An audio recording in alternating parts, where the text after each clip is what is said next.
اس وقت مہنگائی اور آمدنی کے کم ہونے کی وجہ سے سروائیو کرنا، جس کو گزارا کرنا، یہ بڑا مشکل ہوتا جا رہا ہے. بعد ایک آدمی کا ایک لیونگ انداز، رہنے کا ایک اپنا ایک معیار ہوتا ہے، انداز ہوتا ہے، اور موجودہ دور میں اپنے اس انداز کو باقی رکھ کر چلنا، کیونکہ سوسائٹی میں بھی رہنا ہے اور یہ ساری چیزیں ہوتی ہیں. آپ کیا کہتے ہیں کہ اتنی مہنگائی میں اور کم آمدنی میں ایک کیسے بندہ اپنا گزارا کرے گا؟ اب اس میں یہ کیا آمدنی اور اخراجات میں توازن برقرار رکھے کہ اب بعض اوقات کیا ہوتا ہے کماتے کم ہیں اور خرچہ زیادہ کرتے ہیں، اور مہینہ پورا ہونے سے پہلے ہی حساب کتاب پورا کر کے اب پھر وہ قرضے مانگتے پھرتے، ادھار سامان لینا شروع کرتے، پھر تنخواہ ملتی ہے تو پھر وہ اس کو پیمنٹ کرنا یا پھر اس کو ٹال مٹول کر کے وہ جھگڑے کرنا. تو اگر خوراک میں اور رہنے سہنے کے انداز میں کچھ فرق کرنا چاہیے کہ کم خرچ میں پیٹ کیسے بھرے، اس پر بندہ غور کرے. ہمارے بزرگوں کے تو واقعات ہے کہ روٹی پانی سے کھا لیتے تھے تو اس طرح بھی پیٹ بھر جاتا. چلو تو ہم یہ اتنی زیادہ ریاضتیں نہ بھی کر سکیں تو کم از کم سادہ غذا، اور سادہ غذا کس کو بولتے ہیں میرے خیال میں یہ سب سمجھتے ہوں گے. اس طرح کا اگر کریں گے تو خرچہ بچے گا اور کم خرچ میں گھر چلے گا اور خودداری برقرار رہے گی. قرض داریوں میں بھی نہیں پڑیں گے کہ بلا کسی سخت ضرورت قرض لینا بھی نہیں چاہیے کہ یہ مطلب بڑی آزمائش کا کام ہے. فرمان مصطفیٰ صلی اللہ علیہ وسلم قرض دین کا عیب ہے. حوالہ تاریخ دمشق لابن عساکر جلد 56 پیج نمبر 523. بزرگان دین فرماتے ہیں قرض کا ٹینشن عقل کو خراب کر دیتا ہے. حوالہ میراث جلد 4 بالتصرف. تو یوں مطلب یہ کہ قرض کی وجہ سے پھر جو نیند اڑتی ہے، ٹینشن ہوتا ہے، مطلب بعض اوقات قرض کی وجہ سے دل بھی فیل ہو جاتے ہوں گے اور کیا کیا بیماریاں گھر کر جاتی ہوں گی کہ چاروں طرف اندھیرا، کہ قرضہ اتنا لے لیا کہ اب کوئی قرض بھی نہیں دے رہا اور بھرنے کے کوئی دور دور تک اسباب نظر نہیں آ رہے. تو شاہی خرچے والے جو ہیں یا اڑاؤ خرچ جو ہوتے ہیں کہلاتے ہیں، جو یہ مطلب غور کریں. اور مینجمنٹ جب تک مینیج نہیں کریں گے نا اپنی آمدنی اور اخراجات کو، جب تک آپ کامیاب نہیں ہوں گے. مطلب جتنی محاورہ ہے کہ جتنی چادر ہے بندہ اتنا ہی پاؤں پھیلائے. تو صحابی ابن صحابی حضرت عبداللہ ابن عمر رضی اللہ عنہما فرماتے ہیں، فرمایا رسول اللہ صلی اللہ علیہ وسلم نے خرچ میں میانہ روی آدھی زندگی ہے، نہ درمیانہ درجہ. اور حضرت مفتی احمد یار خان رحمۃ اللہ علیہ فرماتے ہیں خوشحالی کا دار و مدار دو چیزوں پر ہے، کمانا، خرچ کرنا. مگر ان دونوں میں خرچ کرنا بہت ہی کمال ہے. کمانا سب جانتے ہیں، خرچ کرنا کوئی کوئی جانتا ہے. جسے خرچ کرنے کا سلیقہ آ گیا وہ انشاءاللہ ہمیشہ خوش رہے گا. کمانا آتا ہے لیکن خرچ کرنا نہیں آتا.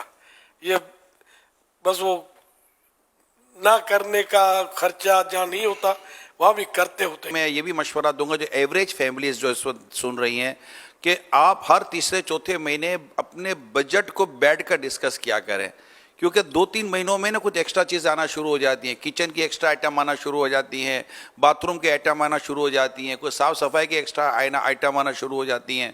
اگر آپ ہر تیسرے چوتھے مہینے بیٹھ جائیں گے نا کہ یار بجٹ کو اپنے ڈسکس کریں اور جیسی آمدنی اس کے مطابق کریں تاکہ کچھ ہلکی پھلکی سیونگ ہو کہ کل کو بیماری ہو، پریشانی ہو، اللہ نہ کرے کوئی حادثہ ہو گیا تو پھر کسی سے قرضہ وغیرہ مانگنا نہ پڑے. آگے پیچھے کوئی 2-4 ایسے پیسے پڑے ہوئے ہوں کہ خدا نہ کہتا بچے کو چوٹ لگے اور پھر اپنے بولے کہ یار ابھی 2-5 ہزار ہی نہیں ہے کہ بچے کی پٹی کروا سکیں. تو یہ سیونگ ایریا بھی تھوڑا آپ کا چلتا رہے گا. تو 2-5-20% اگر ہو سکے تو کوئی سیونگ موڈ کی طرف بھی جائیں تاکہ کسی بھی پریشانی کے وقت مانگنا نہ پڑے کسی سے، اور اللہ کرے کہ ہم ایک اس طرح کی زندگی گزاریں.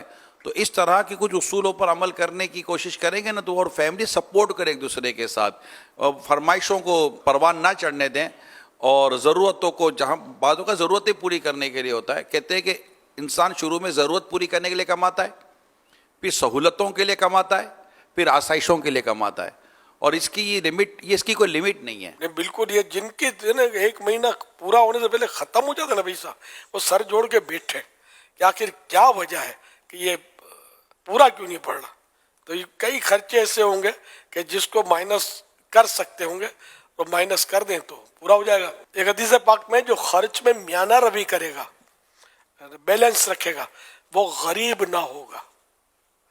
ایک اور حدیث پاک میں جو شخص ایک اعتدال قائم رکھتا ہے, بیلنس قائم رکھتا ہے, اللہ پاک اسے مالدار بنا دیتا ہے. اور جو آدمی ضرورت سے زائد خرچ کرتا ہے اللہ پاک اسے فقیر کر دیتا ہے. حوالہ کنز العمال جلد 2 صفحہ نمبر 22 حدیث نمبر 5434. جو آپ کو سن رہے ہیں نا ان میں مجھے ایک گمان ہے حضور کہ ایک تعداد شاید وہ ہوگی جو کہیں گے حضور 25 دفعہ بیٹھ گئے مگر 25,000 میں نہیں کر چل سکتا, ہمارے سامنے 5,000 روپے کرائے میں چلے گئے, یہ بجلی کا بل یہ آ گیا, بچے کے لیے دودھ بھی اس بار کم خریدا, گوشت تو دیکھا ہی کوئی نہیں ہے, مچھلی کا تو نام سنا ہے مچھلی ہوتی ہے کوئی, کہیں دعوتوں میں دیکھنے کو مل جاتی ہے. تو حضور ایسے جو بیچاری فیملیز ہیں, اور ہیں ایسی فیملیز کے جو بالکل کر کسر سے چلتے ہیں اور وہ نہیں ان کو بچتا, تو میری آپ سے درخواست ہے کہ ان کے لیے صبر کی, شکر کی, قناعت کی اور برکت کی دعا کرتے حضور. اللہ پاک ان سب کو تو صبر عطا فرمائے, برکت دے کہ اگر صبر کریں گے فقیر صابر, یہ فقیر کہلائیں گے, غریب مسکین جن کو پورا نہیں ہوتا. فقیر صابر کے فضائل پھر اپنے مالداروں سے, یہ فقیر جو ہیں یہ جنت میں 500 سال پہلے داخل ہو جائیں گے. تو اب یہ کتنی بڑی بشارت ہے. صبر کریں. اب یہ صبر نہیں کرتے نا, مشکل ہے صبر نہیں, بلکہ وہ لاؤ پھر غلط ذریعے سے بھی مل گیا تو کسی کا دبانا پڑ گیا تو دبا بھی لیا, تو یہ پھر ان کے لیے نہیں ہے کوئی مطلب, یہ تو پھر گناہ گار ہے. امتحان ہے. ہمارے اکابرین نے, ہمارے بزرگوں نے ضرورتاً واقع بھی تو کیے ہیں, بغیر کھائے پیے بھی تو گزارے ہیں نا وقت, کم کھایا بچا کر وہ جو بچ گیا روکھا سوکھا گزارا کر لیا اور زندگی گزر گیا. ہم کو اچھا کھانا چاہیے, پھر جو بچ گیا وہ دوسرے دن نہیں چلے گا, بس ہی ہے, ابھی اس کو پھینک دیا. ایک تعداد ہے جو مشکل یہ ہے کہ گھر میں جو بچتا ہے کھانا, اس پہ بھی میں نے کہ بہت کچھ پھینکا بھی جا رہا ہے. یہ بھی ایک بے برکتی کی ظاہر ہے کہ صورت تو سامنے ہی ہمارے, روٹیاں بچ گئیں وہ پھینک دیں گے, کھانا بچ گیا, سالن بچ گیا وہ پھینک دیں گے. تو انشاءاللہ کوشش کرتے رہیں گے, دعائیں بھی مانگتے رہیں گے, ورد و وظائف بھی ہوتے ہیں اس کے برکت کے لیے, انشاءاللہ ترکیب بن جائے گی.